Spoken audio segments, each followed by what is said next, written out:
I speak in support of Amendment 20, tabled by my honourable friend, the member for Bath. This amendment would create an independent body to ensure that scrutiny and transparency are at the heart of the public service train operating contracts the government proposes to award. With the end of competitive tendering of franchise contracts, which historically, despite their flaws, have contributed to some improvements to cost control and passenger growth, this will at least ensure that quality and accountability are present in the process, and they will be important. While I welcome the government's desire to improve our railways, it is important that there is accountability and to remember that public ownership and direction have historically caused problems as well as improvements. Although the majority of current train operating contracts are in the private sector, since the pandemic they have been subject to even more significant direction and sometimes micromanagement by the government than before. My journey into London today shows how the public versus private debate is not all that is needed to improve our railway.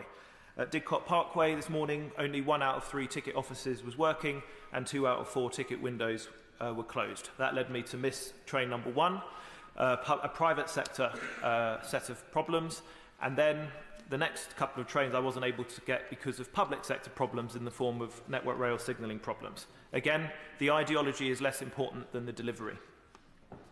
Within Oxfordshire, there are many examples of actions that have had negative effects that have been taken with at least partial public sector approval or sign-off.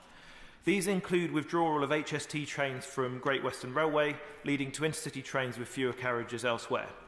Cross Country's current temporary timetable, leading to major service gaps through Oxford, particularly in the evening peak period, which I'm pleased to say the Secretary of State has heavily criticised, and timetable cuts on Chiltern since the pandemic, combining with rolling stock reliability problems which contribute to overcrowding.